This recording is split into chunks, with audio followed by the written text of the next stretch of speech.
Yo, this is Caleb. Hey, and Noah from Bryant, Shakedown. Keep watching The Roman Show.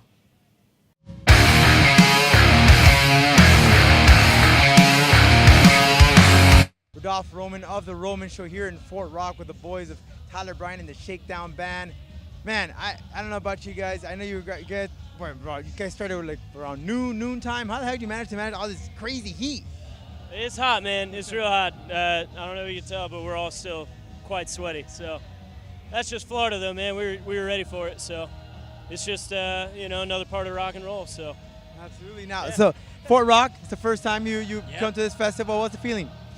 This place is great. You know, we did Welcome to Rockville yesterday, so we're kind of making the best of our 2 days down here. But yeah, we had a really good time. Crowd was great, and looking forward to coming back. Man, you guys have been in a row. You've been around for some time, but you guys have performed with guys like Guns N' Roses, AC/DC, ZZ Top, so many freaking awesome legendary bands. Yeah. How's that feeling, man? Man, it's awesome. Past couple of years for us, you wake up every morning and you're pinching yourself.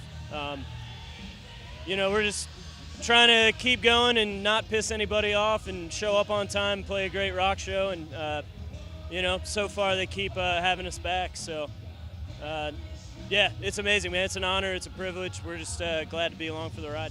So do you have some time? I know all these guys at the Guns N' Roses, ZZ Top, they're always busy moving around everywhere. Yeah. Do you have some time to talk to an Axl Rose? Do you get an opportunity to do so? Yeah, we have a couple times. Axl's a great guy, obviously giving us a huge opportunity going out with Guns. We actually met him on the AC/DC tour when he was singing with AC/DC, and he first time we hung with him, he was like, "I like you guys." He was like, "You're the first opening band I haven't had to ignore." He said a couple other words, but yeah, and he was like, "I want to have you out with my band." So, anyways, yeah, man, and Angus, and they're all good people, Slash and Duff, and they're all awesome, and we're like he said, we're just grateful for the opportunity. Album dropped not too long ago. It's been very, very well accepted. How has been the reaction out there from the crowd? Oh, it's been great, man. It's a special record for us. We did most of it on our own, and with the help of some real good friends back home, but it's self-produced, and that's kind of why, even though it's not our first record, we put it out self-titled, because it just seemed like the best kind of snapshot of us and where we were at that point as a band. So it's been great, hearing people give us feedback, good feedback, And totally digging the videos, the whole concept that you guys use in the music videos with this latest one. Yeah. But one of the songs, particular from this particular album, not from Wild Cherry, but from this album right here, which was one of the songs that fans always just are dying to hear? Ooh, that's a good question. Let me think about it for a sec. Honestly, I would probably say Ramblin' Bones. Yeah, I don't know. Like that's kind of that's a story of us and always wanting to be on the road, and I think that's a story that a lot of people can relate to, and obviously in different ways. But yeah, and then we called our tour that the Ramblin' Bones Tour, 2017. Now we're in 2018, and yeah, I mean I would say it probably changes. I mean Backfire and Heartland, those are big favorites, and but yeah, Ramblin' Bones for sure. Writing process. I know you recently just released your album, but do you could continuously write, or you just find a time while you're not on tour? Or do you write during the tours? Typically, yeah. The one time we really aren't actively writing is when we're on the road. It's because it's just a nonstop play, get in the van, go. We're not to the point yet where we're getting driven around on a bus. So it's work, man. But when we're home, yeah, Tyler, that's all he does, man. He holds up and he writes, and we'll pop in and out, or we'll write with friends of ours in town. So it's ongoing, it's continuous.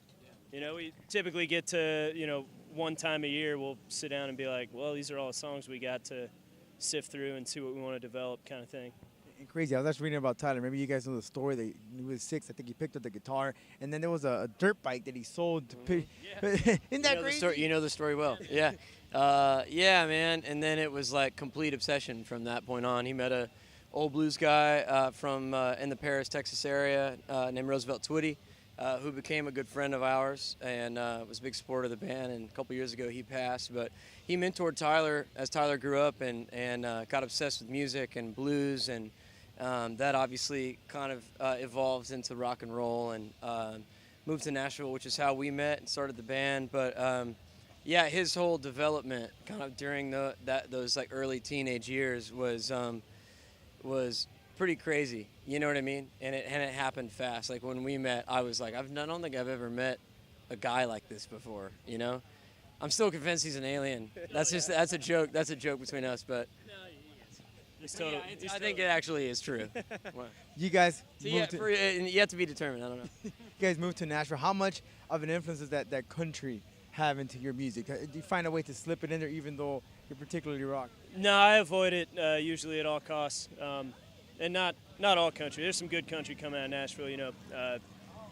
Jason Isbell, Margo Price, I mean, Stapleton, yeah. I mean, there's plenty of good country music, but there's a lot that's just not my cup of tea. And I think I've been in Nashville about 13 years. I did one country gig about 10 years ago and said never again. It's just not for me. You know, it's tough being a rock band in Nashville because there's not a lot of it, you know. So, you know, we play there usually once a year, kind of wrap our year up, and it's great. But, yeah, it's just kind of tough being a rock band back home. Yeah, I think music though is seeing a shift, and I think we're seeing more like obviously Chris and these guys, Sturgill Simpson and Isbell, and all these people that write really great songs and actually play.